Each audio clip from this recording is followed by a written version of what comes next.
Good morning, everyone. Chris Berryman here, coalition builder and founder of Bringing Humanity Together. Welcome to a special edition on Super Sunday. It's another great day to be alive and another gift, not only to receive, but to give as well. I saw something on LinkedIn this morning, ladies and gentlemen, that I had to go to the world with it and share my take on it because once I just saw the title in and of itself, it just like, well, Chris, you got to talk about it. So, welcome everyone to another edition of our Bringing Humanity Together live stream. This is under one under three open, one under. Let me say that again.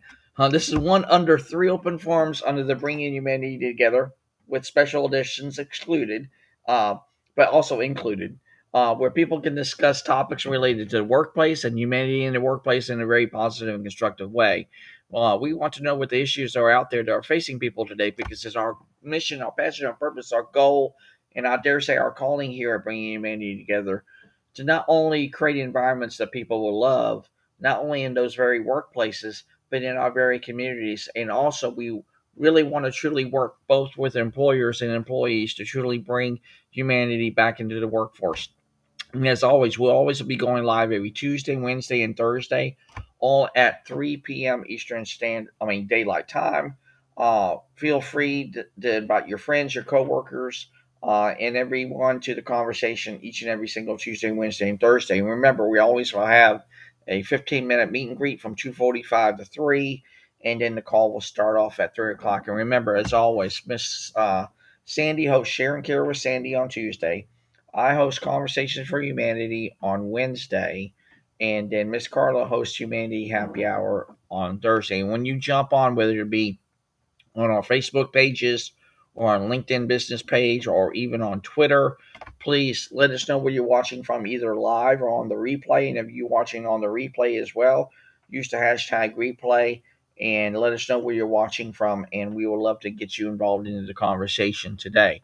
But like I said, ladies and gentlemen, I just saw this on LinkedIn this morning, and it was actually brought by my attention from a great friend of mine named Kevin Monroe. And the title in and of itself just struck a chord with me and said, "Hey, Chris, you got to speak about this."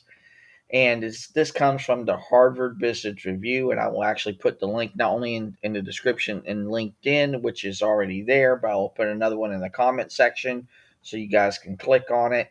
And also on Facebook, I will put the link here as well in just a second. And if anyone would like to join into the conversation with me today, I would love to hear your thoughts on this. That proof that positive work cultures are more productive. And what I said in today's post to start this live stream, what I said uh, that the power of positivity, possibilities, and community at work. And I truly believe in that, ladies and gentlemen. We can literally create those cultures to not only might be in the ones that not only we can truly love, but maybe it might turn into the life that we love. We just never know. And what they say in here in the Harvard Business Review is actually done by two writers, Emma Sapila and Kim Cameron. And the way they start off is what they said in the article. Too many companies bet on having a cutthroat, high pressure, no prisoners culture to drive their financial success. But a large and growing body of research on positive organizational psychology demonstrates that not only is a cutthroat environment harmful to the productivity over time, but that a positive environment will lead to dramatic benefits for employees, employers, employees, and that bottom line. And when I read that first little snippet of that and looked at that, I was like, that should be a no brainer. People should understand and realize that. And when I saw that, I was like, that should be easy to understand. But see, I have, and we probably are have, in one way, shape, or form, have been in those kind of environments, in cutthroat environments, um, and do it and have it done to us, or and it's done in a way that it really doesn't go to our values. It didn't go to our mission. It doesn't go to our purpose. It doesn't go to anything. Not only from a heart centered construct in place and state of being, but not from even a logical sense of thought. Because you would think that if you do it in a very cutthroat way, uh, then you would think that you're doing actually more harm than good. And a lot of people don't see that. Why? I don't know. And like I said, when I saw this article, I was like, I got to speak about it. And they go even on to say in the article this is what they say into it as well. Although this is an assumption that stress and pressure push employees to perform more, better, faster, what cutthroat organizations fail to recognize is the hidden cost that are incurred. And that, when I saw that too as well, I'm like, oh my word. There's so much hidden cost of what's being done in a way that really doesn't truly understand the not only psychological damage that can occur and probably will occur over time, um, the stress and anxiety and your decreased sense of belonging to something bigger than of yourself, your everything about you can literally be drastically reduced over time because people are pushing you to do things that you may not necessarily not only want to do, but it's not done in a healthy and very constructive way. It's not really, sometimes not even geared. Some people are get the thrill out of being pressured, and some people thrive off that, and that's okay, and that may be working for them. But also, some people are done in a different way than others. And see, that's what makes humanity so unique by design, everyone, is we are uniquely different in and of itself. We can't have that cookie cutter cutthroat approach that we have to do it in these particular. It's almost like what a great friend of mine, Brian Sumner, has taught me so well in is, why do we have to do things in the need of or in order to get things done? Why do we have to have that environment there for us in such a way that we really don't live up to our truest potential and fullest potential, and that we don't live up to our not only expectations of who we are as people, but also just allowing things to be for what they are and everything. And like I said, I when I saw that little snippet in there about that too as well, about the hidden cost, I mean, you got to also remember the very same person that we are at home is the very same person that we are at work. We're no different.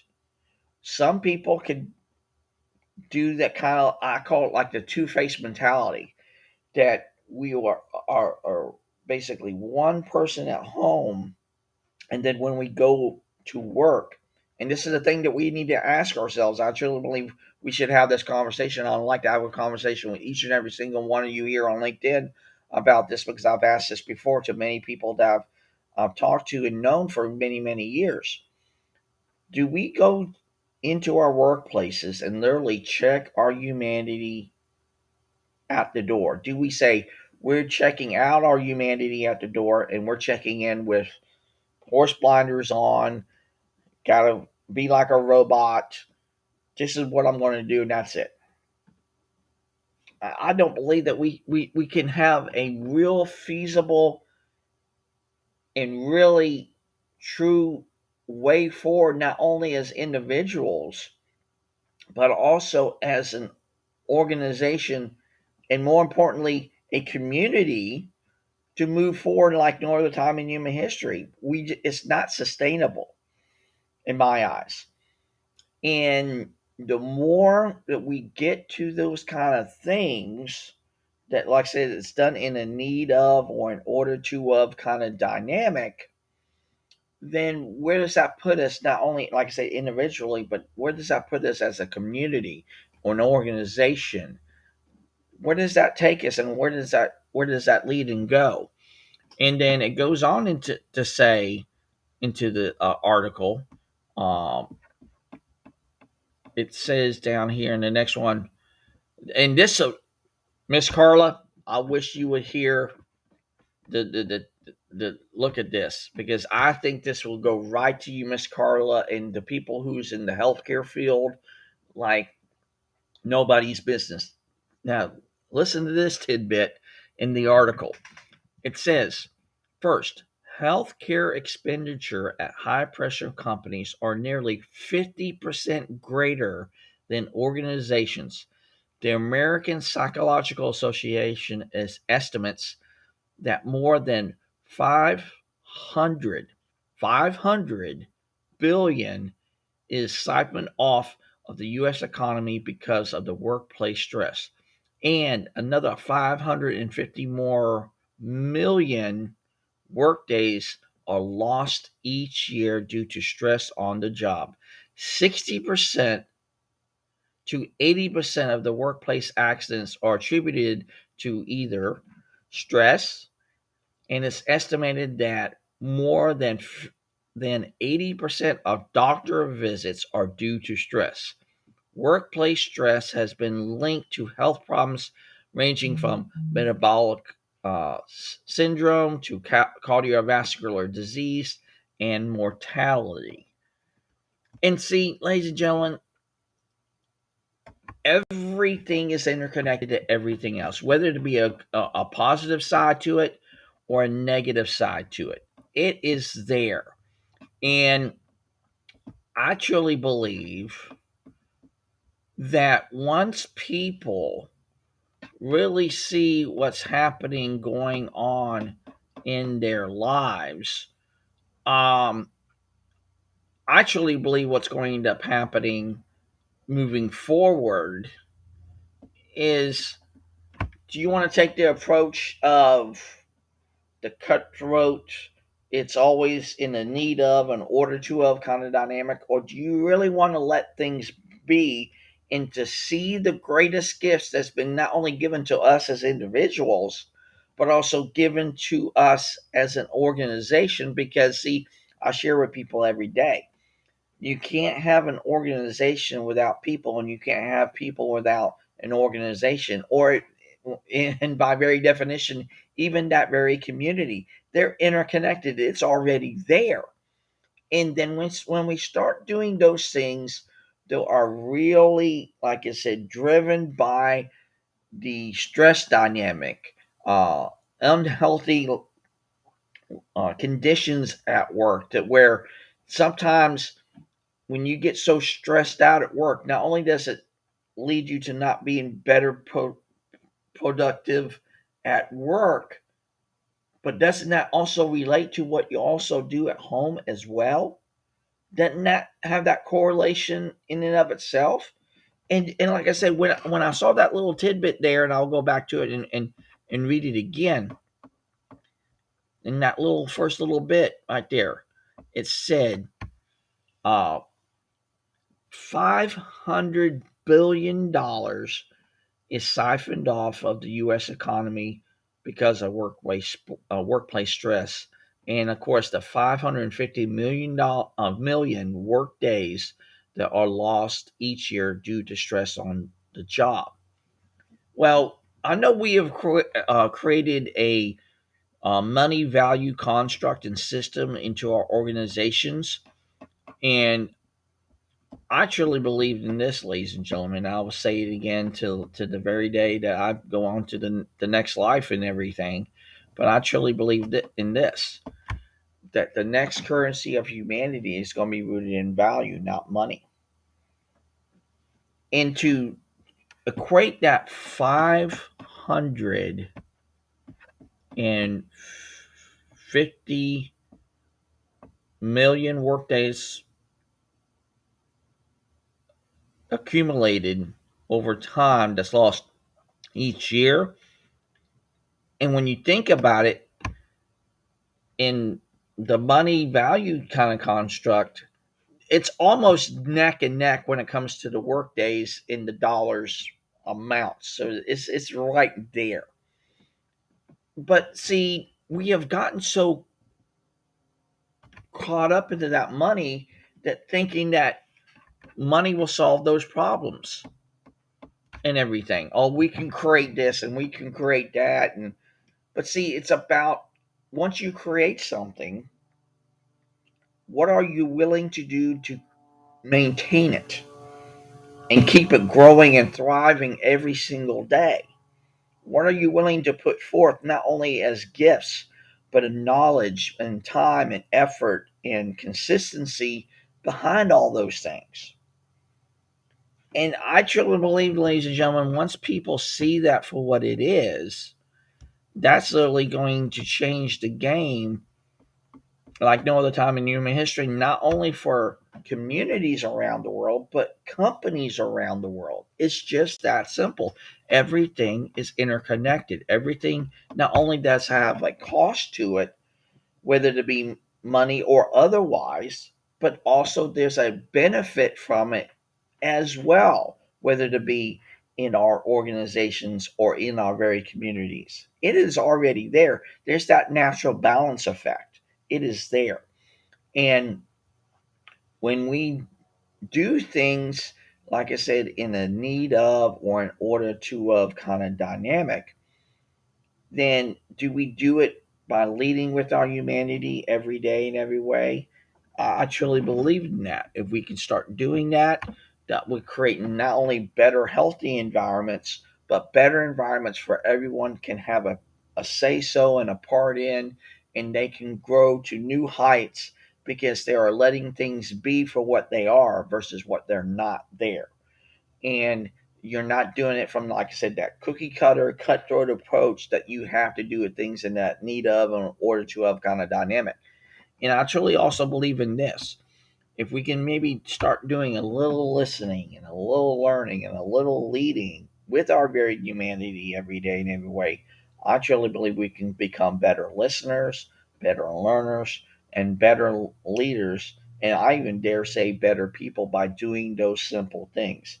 Yet it's about always understanding the people around you, the awareness that you have not only for yourself, but the awareness that you also see in others about if there's something wrong with them, that you can say, hey, is something going on at home? Is there anything I can do and be of service to you? Is there something that I can help you in whatever that might be? And the more that we pay attention to those little things, whether it be the positive side of things, but also the negative side, and we recognize both, I believe that's going to build that pathway to create not only that field of dreams for ourselves, but we can help others build that field of dreams as well. And it goes on into the last little part of that article, and I just love this, and this will be a great thing to really dive more down into. But this is what it says in the article. The stress of belonging to hierarchies itself is linked to disease and death. Now that I could have told you that years ago when I was working at 16. Because when I started working at 16, I'm thinking the way that they're running me ragged, I might end up being killed over and everything, and that's not a good thing for anybody. But this is what they said also going on into the article. One study showed to lower someone's rank in a hierarchy, in the higher of their chances of cardiovascular disease and death from heart attacks. In a large scale study, over 3,000 employees conducted by Anna Nunberg at the Karolinska Institute, results showed a strong link between leadership behavior and heart disease in employees. Stress producing bosses are literally bad for the heart. And that should be again another recognition of why we really truly should lead with our humanity every day in every way, and doing the right things in the right way, because I truly believe in this too as well, and we all here at Bringing Humanity Together truly believe in this as well. Doing the right thing is the right thing to do. You can't go wrong with right. So, like I said, I just truly believe that we can, like I said, be of great upliftment and positivity and connectiveness and everything under the sun if we allow those things to naturally occur every single day in every way. So, I'm going to share with you the article for our Facebook watchers on our Facebook pages so people can read up on it. Uh, because, like I said, I truly believe this is going to be of great significance and impact and positivity for each and every single one of you. So here it is, and I I just want to hear from you, ladies and gentlemen. What's your take on all this? Like I said, I didn't read the whole entire article, but that's just a few of the snippets that just really caught my eye that I wanted to bring to the table. Um, what are the things that we really can truly do to not only better our environments, but also to better the culture within? And I believe also, too, as well, there's no more bosses anymore or management anymore. I don't really believe in that dynamic. And it's like what John C. Maxwell said in his great book, The 21 Irrefutable Laws of Leadership. The greatest myth out there is we equate leadership and management to actually be one and the same, but they're two polar opposites of the spectrum. They're not even remotely close. They're two different dynamics. So, because leaders lead, managers manage. And see, management's all about the day to day, the workflow, the processes, all that kind of stuff. Leaders actually not only create more leaders, but also leaders also create more followers. It's just that simple. And like I said, when we can create those positive work cultures that are not only more productive, but that's also is going to be more healthier for everyone at that organization or that mom and pop's store or small business, whoever that might be. If we can create those cultures that create not only better results, but better connectiveness, better potential for growth and thriving potential, it's going to be reflective on the bottom line. See, again, if we can go into that true human value dynamic that far supersedes that very money construct that we have been so catered to and conditioned to be in for generations, everything will out to me, I think truly will have a natural byproduct effect if we bestow value to people in and of itself. The growth potential, the thriving potential, the money potential, all that will be a natural byproduct effect when you help people not only build their field of dreams, but they feel it and they know it. It's in their heart of hearts. It just caters to them, and it just creates that more sense of belonging. They don't get stressed out. Their productivity starts to soar, and their stress reduction is so lowered to such an extent that their health conditions are far better in not only thrivability, but you're not solely thinking about, oh, I'm getting ready to go to the doctor now because I've out to find out that I had post traumatic stress disorder or some kind of anxiety or whatever, and you just never know what comes up because, see, everyone reacts to stress so much differently than from one to the next. And to me, this should be a wake up call for not only leaders in organizations today and managers as well. But I really think that we need to start having those conversations into where, why do we keep doing the things over and over and over and over again to try to expect a different result? And what does that become? The very definition of insanity. We don't want to go down that road of insanity, throwing mud on the wall and see if it sticks and hope and pray that it stays there to fix that problem. Why not just find out what the root cause of it is? Go and talk with those people. Find out what really matters to them. Meet them where they are and take them for who they are. And I truly believe, ladies and gentlemen, once we build that bridge with them and to them in such a way, not only does it work in the model of the world that they work under, but also work in the model of the world that you work under. Not only will you build out Field of Dreams together, and when you build it, the day will come, but more people will be building that Field of Dreams for others, that creates not only a legacy for you, but creates a legacy for them. And that legacy will go far and wide as you deem it to be. And it's those very simple things.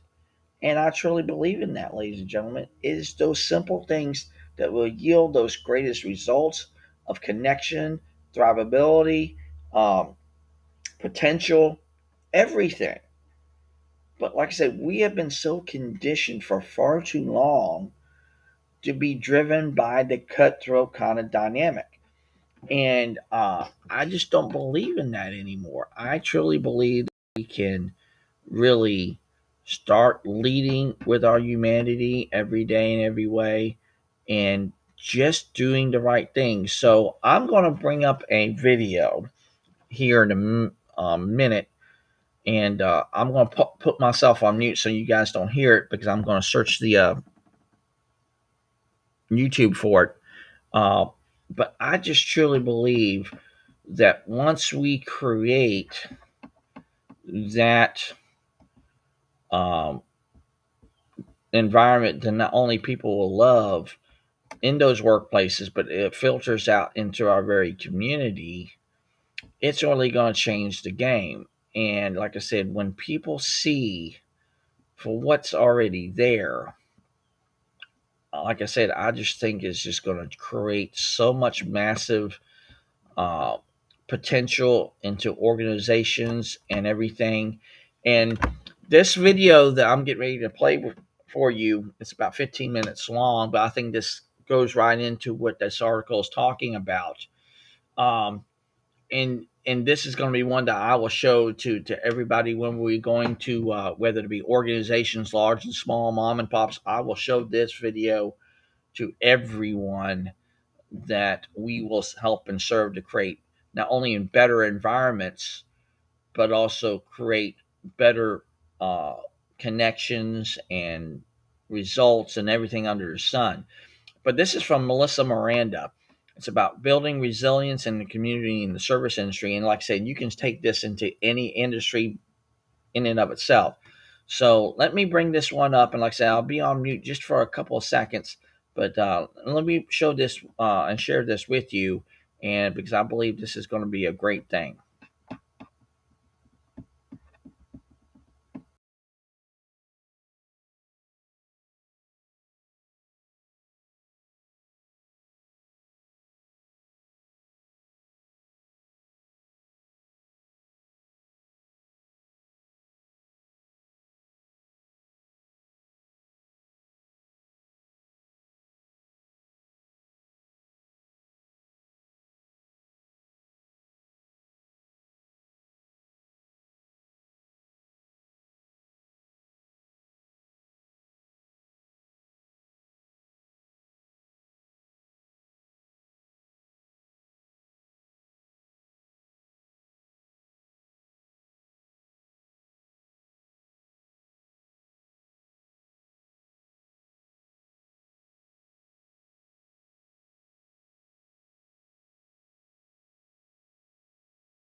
So here is that video from Melissa Miranda. Watch this, and I guarantee you are going to really see the correlation between this article and the video that I truly believe is universal in and of itself on a lot of the issues that were brought up in this article today. So here's Melissa Miranda and her take on building resilience and community in the service industry. And like I said, you can take this to any industry on this planet and it'll work just the same. So here's Melissa Miranda.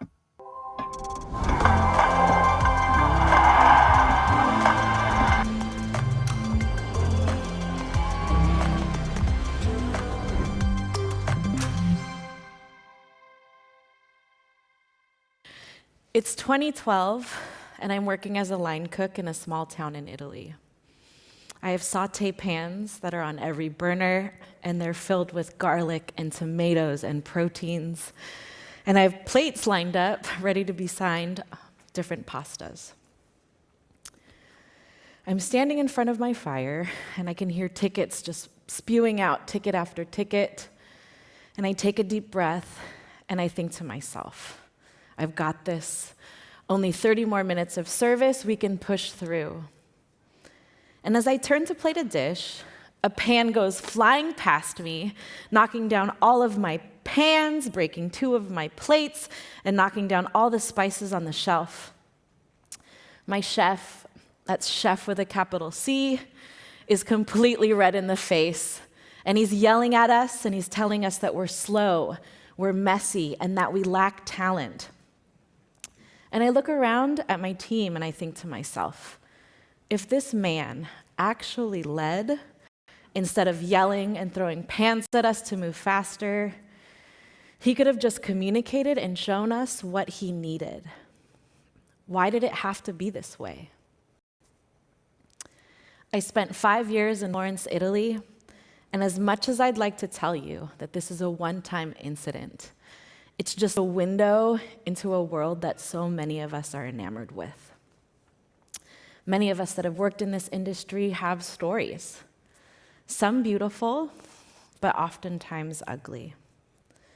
Abuse, wage theft, and sexual harassment have been going on for years, and it's only recently getting public attention.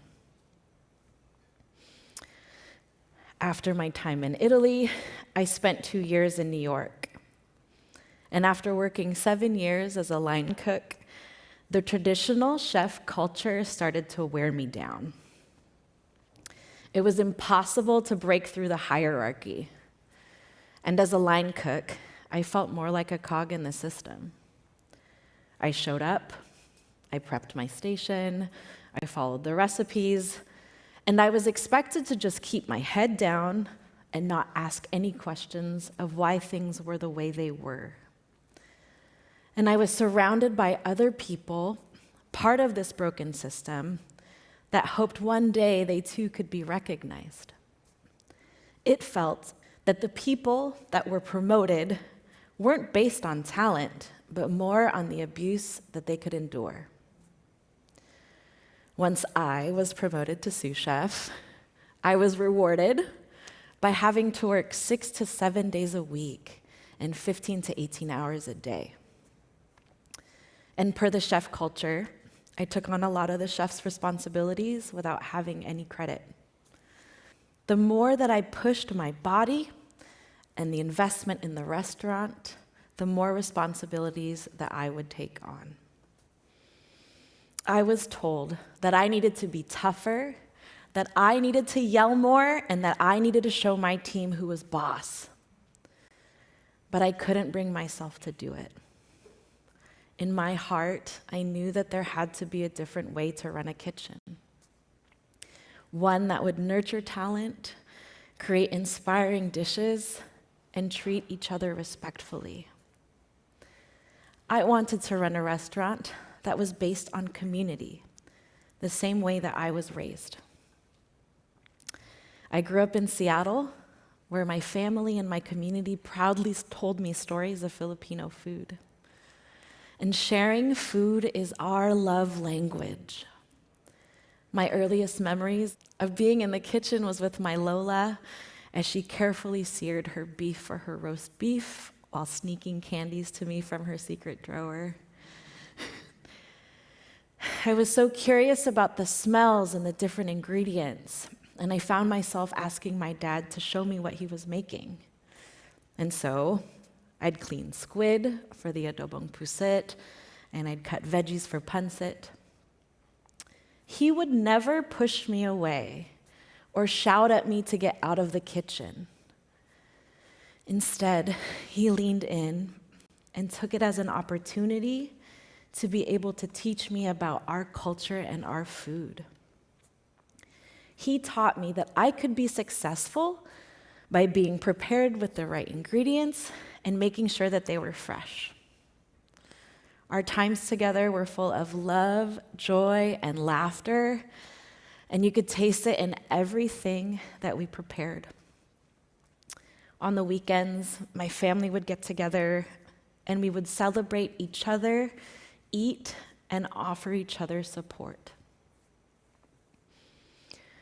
A community-minded spirit was embedded in me from the start. So, with this in mind, I left New York, I came back to Seattle, and I started a monthly pop-up that was more than just about food.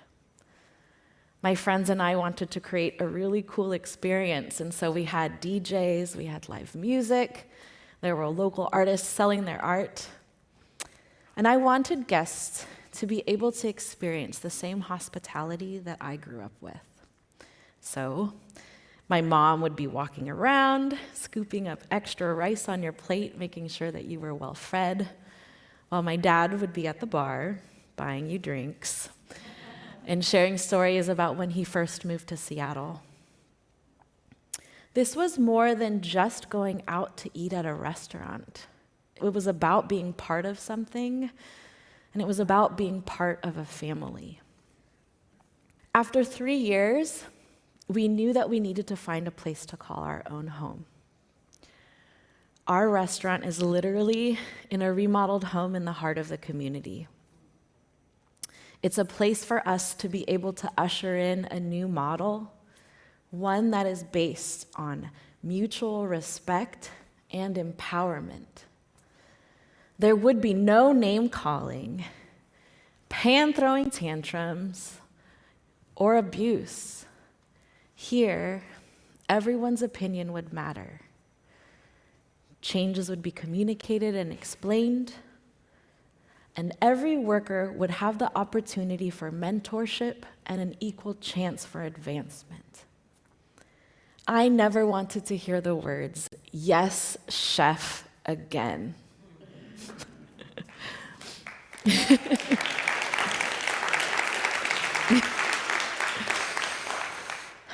And I will tell you that the first month was really difficult. Imagine spending the majority of your career being taught to act a certain way, and then having to relearn and train yourself in the complete opposite way. And it was an exercise in trust. Sean, who's one of my line cooks, expressed how disorienting it was for him because he came from a kitchen just like me, where it was every person for themselves.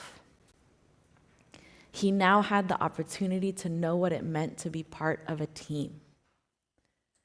We grew from people that were fearful and competitive to one that wasn't afraid to voice their own opinions. By being open to constructive criticism about our operations and systems, we were able to run a smoother service.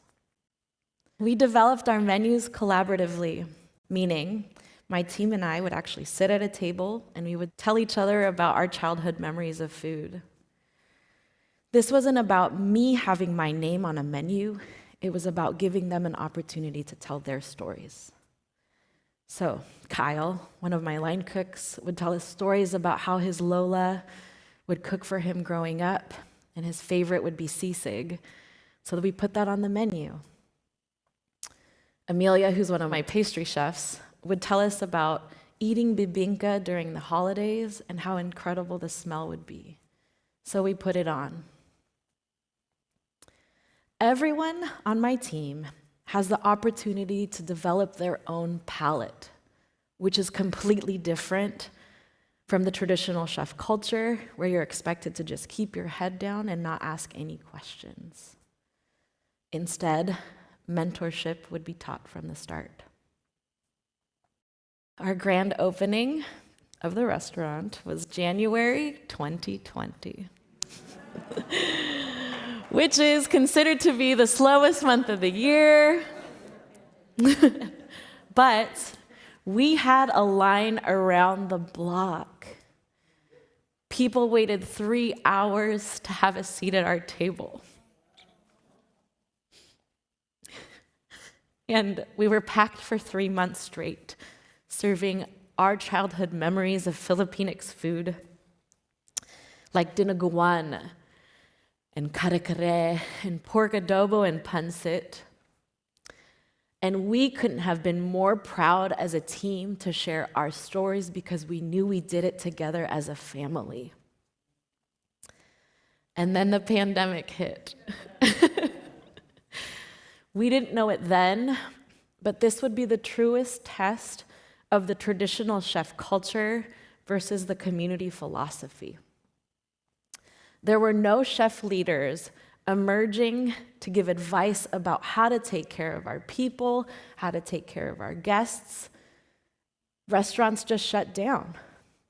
And the people that were impacted the most were the ones that needed our help the most.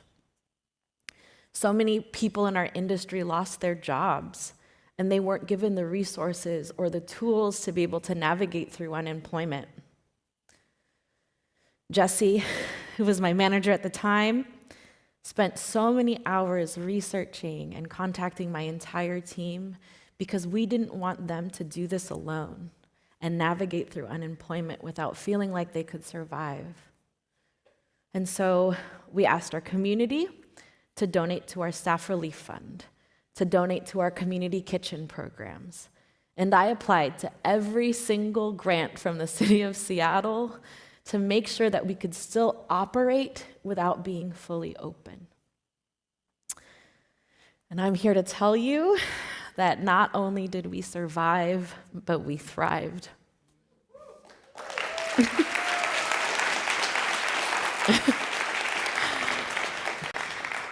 As we opened up phase by phase, we were able to bring back our team. Those that didn't come back got other jobs and moved out of the city. But we were able to take care of our team. As of today, I have 27 employees, which is more than when I first opened.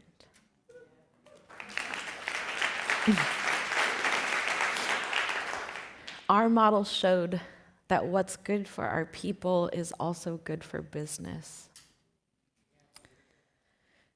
I am now able to pay competitive wages to both my front of house and my back of house. Working together as a team allows us to close the wage gap that has existed between them forever. Our model is based on tip pooling across the board, based on hours worked. I grew up in this industry without having proper health insurance, as most of us. And it's not because I didn't want to take care of my body. And that needs to change. And so we now offer health care, and we also pay 100% benefits to those that qualify.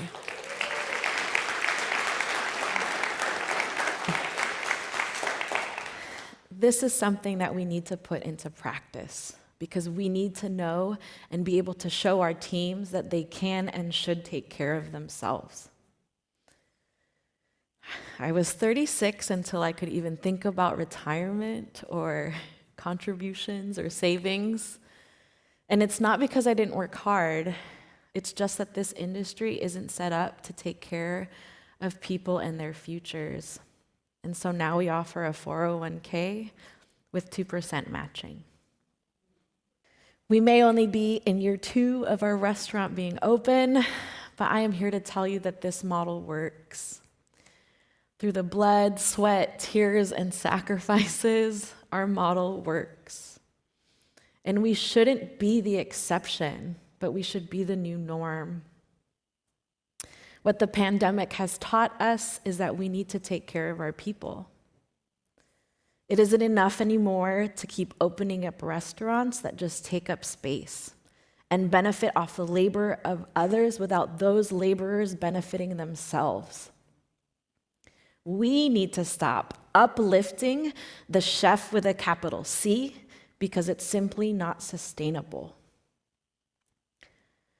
If we want to ensure the future of our industry, we need to make sure that we prepare the next generations with the right footprint and the tools to be able to ensure their successes. And in order for us to do that, we need to introduce a new model, one that is based on taking care of its people and building community. Thank you.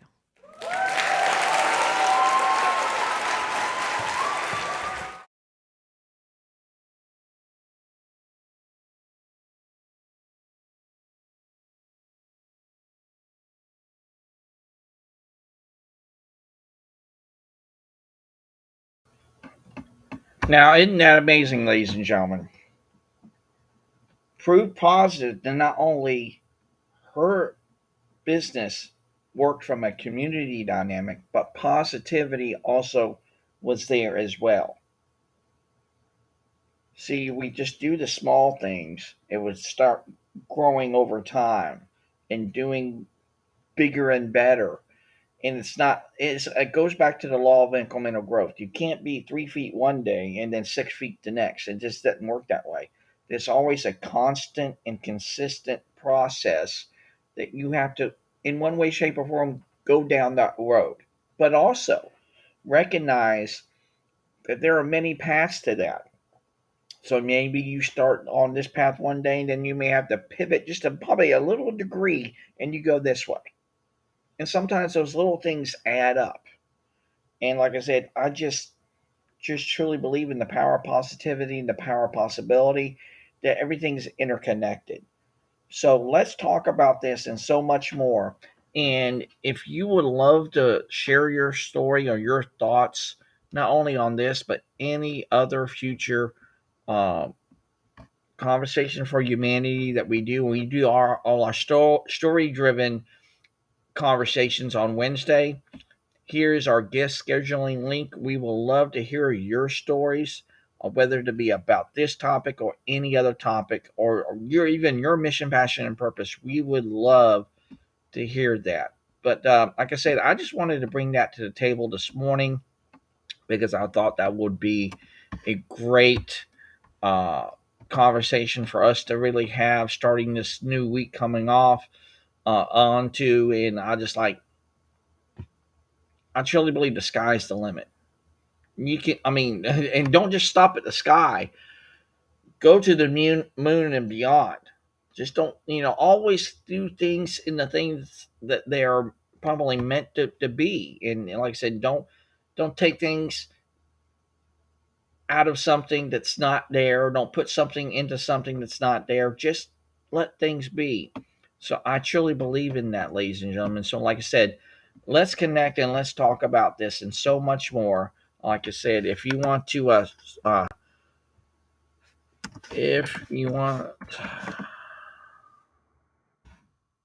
share your story, a conversation for humanity, I'm getting ready to put that link into our LinkedIn Live and Facebook right now to share your story. Story. Grab the link, and it's going to be at Calendly at uh, Calendly.com at guests BT BHT slash CFH. That's the link that you will use to, like I said, there's the link there. That's how you will end up getting on our growing list of speakers and sharers from all around the world. Um, we would love to hear your story. And like I said, if you want to comment on today's article and video, we would love to have you a part of that conversation. So, again, from all of us here at Bringing Humanity Together, thank you for taking the time out of your day to watch this or even share it with your family and friends. Like I said, I just saw that post from that Harvard Business Review article, and that was done from Kevin Monroe. And I was like, I got to share my thoughts on this. And like I said, you guys read the whole article. I just gave you a few snippets of it that really caught my eye. Um, but yeah, let's not only bring humanity together, ladies and gentlemen, let's bring humanity into business and beyond. Because once we go beyond our organizations and workplaces, where do we go? We go to those very communities that we live each and every single day in. And again, those very communities are the same ones that we also work in, so they're interconnected as well. So again, you guys have a great and super Sunday. Make it your day, and let's connect and talk about this and so much more. If you want to know more, just follow us here on our Bringing Humanity Together LinkedIn page. Here is our LinkedIn page link.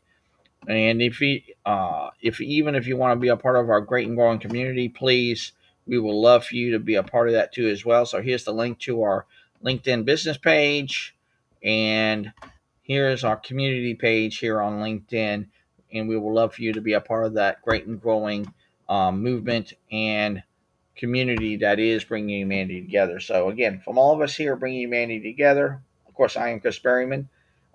Thank you for watching, and we would love for you to be with us this coming Tuesday for Share and Care with Sandy, and of course, Conversations for Humanity on Wednesday, and Humanity Happy Hour on Thursday. So, from all of us here, have a great day, make your day, and let's talk soon.